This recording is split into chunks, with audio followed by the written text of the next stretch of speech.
संक्षिप्त शिव पुराण विद्वेश्वर संहिता अध्याय 18। बंधन और मोक्ष का विवेचन, शिव पूजा का उपदेश, लिंग आदि में शिव पूजन का विधान, भस्म के स्वरूप का निरूपण और महत्व, शिव एवं गुरु शब्द की व्युत्पत्ति का तथा शिव के भस्म धारण का रहस्य। ऋषि बोले, सर्वज्ञ में श्रेष्ठ सूजी, बंधन और मोक्ष का स्वरूप क्या है यह हमें बताइए। सूजी ने कहा, महर्षियों, मैं बंधन और मोक्ष का स्वरूप तथा मोक्ष के उपाय का वर्णन करूंगा। तुम लोग आदर पूर्वक सुनो। जो प्रकृति आदि 8 बंधनों से बंधा हुआ है वह जीव बद्ध कहलाता है, और जो उन 8 बंधनों से छूटा हुआ है उसे मुक्त कहते हैं। प्रकृति आदि को वश में कर लेना मोक्ष कहलाता है। बंधन आगंतुक है और मोक्ष स्वतः सिद्ध है। बद्ध जीव जब बंधन से मुक्त हो जाता है तब उसे मुक्त जीव कहते हैं। प्रकृति, बुद्धि, महतत्व, त्रिगुणात्मक अहंकार और 5 तन्मात्राएं, इन्हें ज्ञानी पुरुष प्रकृत्याधष्टक मानते हैं। प्रकृति आदि 8 तत्वों के समूह से देह की उत्पत्ति हुई है। देह से कर्म उत्पन्न होता है और फिर कर्म से नूतन देह की उत्पत्ति होती है। इस प्रकार बारंबार जन्म और कर्म होते रहते हैं। शरीर को स्थूल, सूक्ष्म और कारण के भेद से 3 प्रकार का जानना चाहिए। स्थूल शरीर जागृत अवस्था में व्यापार करने वाला, सूक्ष्म शरीर जागृत और स्वप्न अवस्थाओं में इंद्रिय भोग प्रदान करने वाला तथा कारण शरीर सुषुप्त अवस्था में आत्मानंद की अनुभूति करने वाला कहा गया है। जीव को उसके प्रारब्ध कर्मानुसार सुख दुख प्राप्त होते हैं। वह अपने पुण्य कर्मों के फलस्वरूप सुख और पाप कर्मों के फलस्वरूप दुख का उपभोग करता है। अतः कर्म पाश से बंधा हुआ जीव अपने त्रिविध शरीर से होने वाले शुभाशुभ कर्मों द्वारा सदा चक्र की भांति बारंबार घुमाया जाता है। इस चक्रव्रत भ्रमण की निवृत्ति के लिए चक्रकर्ता का स्तवन एवं आराधन करना चाहिए। प्रकृति आदि जो 8 पाश बतलाए गए हैं उनका समुदाय ही महाचक्र है, और जो प्रकृति से परे है वे परमात्मा शिव है। भगवान महेश्वर ही प्रकृति आदि महाचक्र के कर्ता है, क्योंकि वे प्रकृति से परे हैं। जैसे बकायन नामक वृक्ष का थाला जल को पीता और उगलता है, उसी प्रकार शिव प्रकृति सन आदि को अपने वश में करके उस पर शासन करते हैं। उन्होंने सबको वश में कर लिया है, इसलिए वे सन शिव कहे गए हैं। शिव ही सर्वज्ञ, परिपूर्ण तथा निष्प्रय है।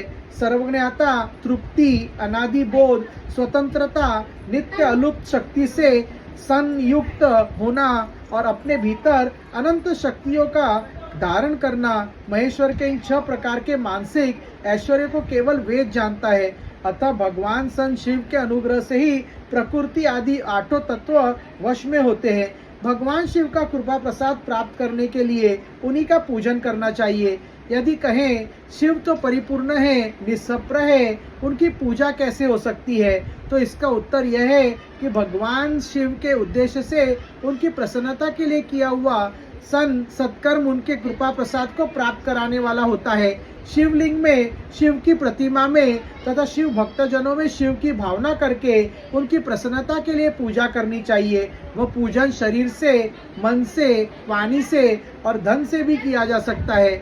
उस पूजा से महेश्वर शिव जो प्रकृति से परे हैं, पूजक पर विशेष कृपा करते हैं और उनका वह कृपा प्रसाद सत्य होता है। शिव की कृपा से कर्म और सभी बंधन अपने वश में हो जाते हैं। कर्म से लेकर प्रकृति पर्यंत सब कुछ जब वश में हो जाता है तब वह जीव मुक्त कहलाता है और स्वात्माराम से रूप से विराजमान होता है।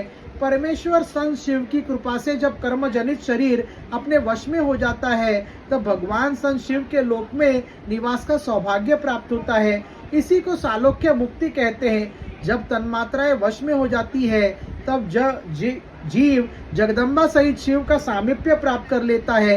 यह सामीप्य मुक्ति है। उसके आयुध आदि और क्रिया आदि सब कुछ भगवान शिव ने समान हो जाते हैं। भगवान का महाप्रसाद प्राप्त होने पर बुद्धि भी वश में हो जाती है। बुद्धि प्रकृति का कार्य है, उसका वश में होना सृष्टि मुक्ति कहा गया है।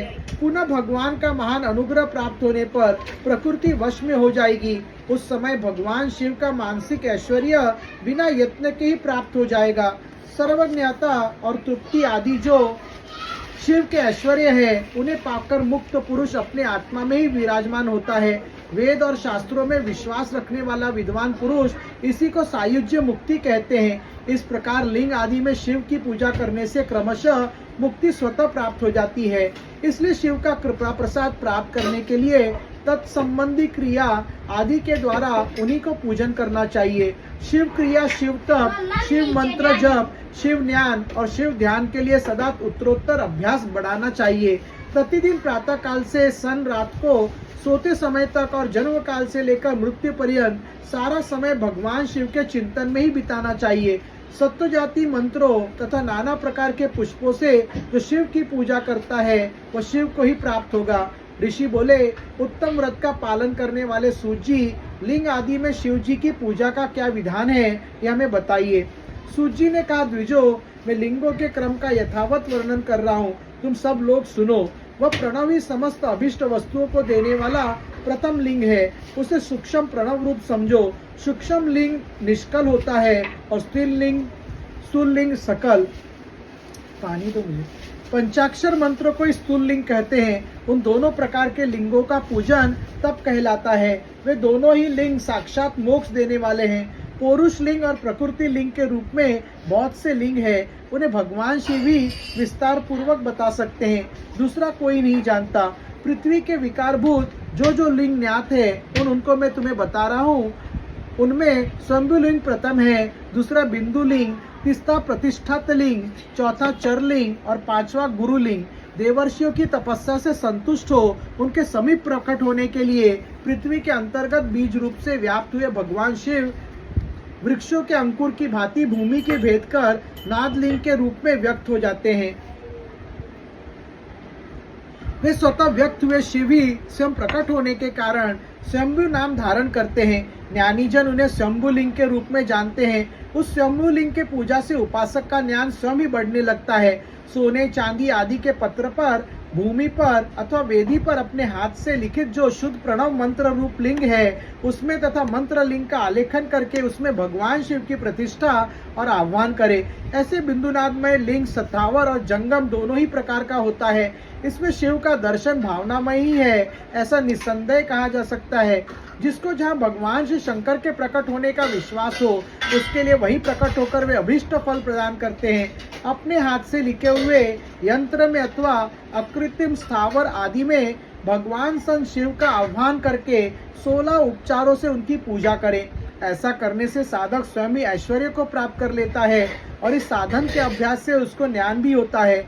देवता और ऋषियों ने आत्म सिद्धि के लिए अपने हाथ से वैदिक मंत्रों के उच्चारण पूर्वक शुद्ध मंडल में शुद्ध भावना द्वारा जिस उत्तम शिवलिंग की स्थापना की है उसे पौरुष लिंग कहते हैं तथा वही प्रतिष्ठित लिंग कहलाता है। उस लिंग की पूजा करने से सदा पौरुष ऐश्वर्य की प्राप्ति होती है। महान ब्राह्मण और महाधनी राजा किसी कारीगर से शिवलिंग का निर्माण कराकर जो मंत्र पूर्वक उसकी स्थापना करते हैं उनके द्वारा स्थापित हुआ वह लिंग भी प्रतिष्ठित लिंग कहलाता है, किंतु वह प्रकृति लिंग है, इसलिए प्राकृत ऐश्वर्य भोग को ही देने वाला होता है। जो शक्तिशाली और नित्य होता है उसे पौरुष कहते हैं तथा जो दुर्बल और अनित्य होता है वह प्राकृत कहलाता है। लिंग नाभि, जीवा, नासाग्र भाग और शिखा के क्रम से कटी, हृदय और मस्तक तीनों स्थानों में जो लिंग की भावना की गई है उसे आध्यात्मिक लिंग को ही चर लिंग कहते हैं। पर्वत को पौरुष लिंग बताया गया है और भूतल को विद्वान पुरुष प्राकृत लिंग मानते हैं। वृक्ष आदि को पौरुष लिंग जानना चाहिए और गुल्म आदि को प्राकृत लिंग, साठी नमक धान्य को प्राकृत लिंग समझना चाहिए और शाली अग्नि एवं गेहूं को पौरुष लिंग। अनिमा आदि 8 सिद्धियों को देने वाला जो ऐश्वर्य है उसे पौरुष ऐश्वर्य जानना चाहिए। सुंदर स्त्री तथा धन आदि विषयों को आस्तिक पुरुष प्राकृत ऐश्वर्य कहते हैं। चर लिंगों में सबसे प्रथम सन रसलिंग का वर्णन किया जाता है। रसलिंग ब्राह्मणों को उनकी सारी अभिष्ट वस्तुओं को देने वाला है। शुभ कारक बाणलिंग क्षत्रियों को महान राज्य की प्राप्ति कराने वाला है। सुवर्णलिंग वैश्यों को महाधनपति का पद प्रदान करने वाला है तथा सुंदर शिवलिंग स्फटिकमय लिंग तथा बाणलिंग सब लोगों के उनके समस्त कामनाएं प्रदान करते हैं। अपना न हो तो दूसरे का स्फटिक या बाणलिंग भी पूजा के लिए निषिद्ध नहीं है। स्त्रियों विशेषतः साधुओं के लिए पार्थिव लिंग की पूजा का विधान है। प्रवृत्ति मार्ग में स्थित विधवाओं के लिए स्फटिक लिंग की पूजा बताई गई है, परंतु विरक्त विधवाओं के लिए रसलिंग की पूजा को ही श्रेष्ठ कहा गया है। उत्तम व्रत का पालन करने वाले महर्षियों बचपन में, जवानी में और बुढ़ापे में भी शुद्ध स्फटिकमय शिवलिंग का पूजन स्त्रियों को समस्त भोग प्रदान करने वाला है। गृहस्थ स्त्रियों के लिए पीठ पूजा भूतल पर संपूर्ण अभिष्ट को देने वाली है। प्रवृत्ति मार्ग में चलने वाले पुरुष सुपात्र सन गुरु के सहयोग से ही समस्त पूजा कर्म संपन्न है करे। इष्ट देव का अभिषेक करने के पश्चात अग्नहनी चावल से बने हुए खीर आदि पकवानों द्वारा नैवेद्य अर्पण करे। पूजा के अंत में शिवलिंग को संपुट में पधार कर घर के भीतर पृथक रख दे। जो निर्वृत्ति मार्गी पुरुष है उनके लिए हाथ पर ही शिवलिंग पूजा का विधान है। उन्हें भिक्षा आदि से प्राप्त हुए अपने भोजन को ही नैवेद्य रूप में निवेदित करना चाहिए। निर्वित पुरुष के लिए सूक्ष्म लिंग ही श्रेष्ठ बताया जाता है। वे विभूति के द्वारा पूजन करे और विभूति को ही नैवेद्य रूप से निवेदित भी करे। पूजा करके उस लिंग को सदा अपने मस्तक पर धारण करे। विभूति 3 प्रकार की बताई गई है, लोकाग्नि जनित, वेदाग्नि जनित और शिवाग्नि जनित। लोकाग्नि जनित या लौकिक भस्म को द्रव्यों की शुद्धि के लिए लाकर रखें। मिट्टी, लकड़ी और लोहे के पात्रों को, धान्यों को, तिल आदि द्रव्यों की, वस्त्र आदि तथा पर्युषित वस्तुओं की भस्म से शुद्धि होती है। कुत्ते आदि से दूषित हुए पात्रों की भी भस्म से ही शुद्धि मानी गई है। वस्तु विशेष की शुद्धि के लिए यथा योग्य सजल अथवा निर्जल भस्म का उपयोग करना चाहिए। वेदाग्नि जनित जो भस्म है उसको उन वैदिक कर्मों के अंत में धारण करना चाहिए। मंत्र और क्रिया से जनित जो होम कर्म है वह अग्नि में भस्म का रूप धारण करता है। उस भस्म को धारण करने से वह कर्म आत्मा में आरोपित हो जाता है। अघोर मूर्तिधारी शिव को जो अपना मंत्र है उसे पढ़कर बैल की लकड़ी को जलाए जाए। अघोर मंत्र का पृष्ठ 30 की टिप्पणी में देखिए। उस मंत्र से अभिमंत्रित अग्नि को शिवाग्नि कहा गया है। उसके द्वारा जले हुए काष्ठ का जो भस्म है वह शिवाग्नि जनित है। कपिला गाय के गोबर अथवा गाय मात्र के गोबर को तथा शमी, पीपल, पलाश, बड़, अमलतास और बेर इनकी लकड़ियों को शिवाग्नि से जलाएं। वह शुद्ध भस्म शिवाग्नि जनित माना गया है। अथवा कुश की अग्नि में शिव मंत्र के उच्चारण पूर्वक काष्ठ को जलाए। फिर उस भस्म को कपड़े से अच्छी तरह छानकर नए घड़े में भरकर रख दे। उसे समय समय पर अपनी कांति या शोभा की वृद्धि के लिए धारण करे। ऐसे करने वाला पुरुष सम्मानित एवं पूजित होता है। पूर्व काल में भगवान शिव ने भस्म शब्द का ऐसा ही अर्थ प्रकट किया था। जैसे राजा अपने राज्य में सारभूत कर को ग्रहण करता है, जैसे मनुष्य समस्या आदि को जलाकर रांधकर उसका सार ग्रहण करते हैं, तथा जैसे जठरानल नाना प्रकार के भक्ष्य, भोज्य आदि पदार्थों को भारी मात्रा में ग्रहण करके जलाकर सारतर वस्तु ग्रहण करता और उस सारतर वस्तु से स्वदेहा का पोषण करता है, उसी प्रकार प्रपंचकर्ता परमेश्वर शिव ने भी अपने में आद्य रूप से विद्यमान प्रपंच को जलाकर भस्म रूप से उससे सार तत्व को ग्रहण किया है। प्रपंच को दग्ध करके शिव ने उसके भस्म को अपने शरीर में लगाया है। राख भूभूत पोतने के बहाने जगत के सार को ही ग्रहण किया है। अपने शरीर में अपने लिए रत्न स्वरूप भस्म को इस प्रकार स्थापित किया है। आकाश के सार तत्व से केश, वायु के सार तत्व से मुख, अग्नि के सार तत्व से हृदय, जल के सार तत्व से कटिभाग और पृथ्वी के सार तत्व से घुटने को धारण किया है।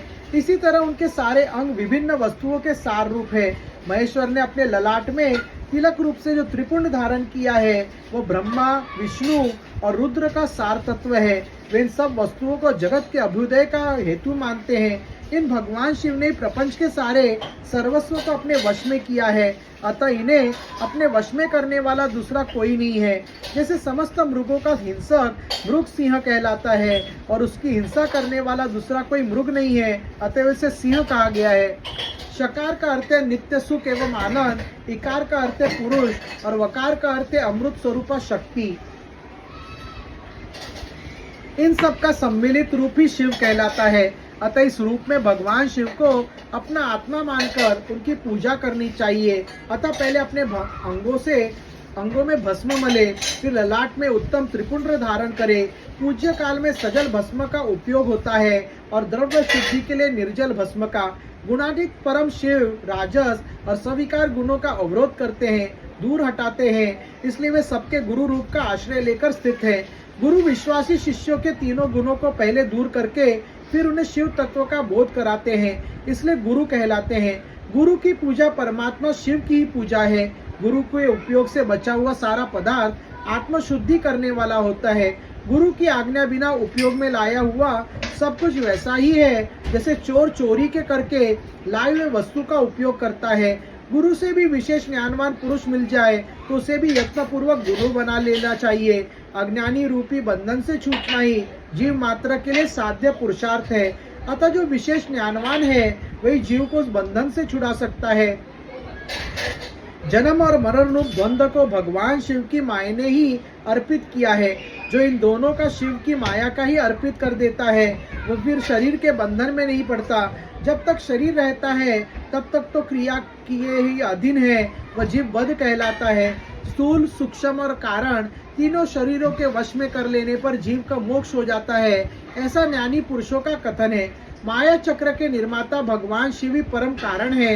वे अपनी माया के लिए ही द्वंद्व का स्वयं ही परिमार्जन करते हैं। अतः शिव के द्वारा कल्पित हुआ द्वंद्व उन्हीं को समर्पित कर देना चाहिए। जो शिव की पूजा में तत्पर हो वह मौन रहे, सत्य आदि गुणों से संयुक्त हो तथा क्रिया, जप, तप, ज्ञान और ध्यान में से एक एक का अनुष्ठान करता रहे। ऐश्वर्य, दिव्य शरीर की प्राप्ति, ज्ञान का उदय, अज्ञान का निवारण और भगवान शिव के सामीप्य का लाभ ये क्रमशः क्रिया आदि के फल है। निष्काम कर्म करने से अज्ञान का निवारण हो जाने के कारण शिव भक्त पुरुष उसके यथोक्त फल को पाता है। शिव भक्त पुरुष देश, काल, शरीर और धर्म के अनुसार यथा योग्य क्रिया आदि का अनुष्ठान करे। न्यायोपार्जित उत्तम धन से निर्वाह करते हुए विद्वान पुरुष शिव के स्थान में निवास करे।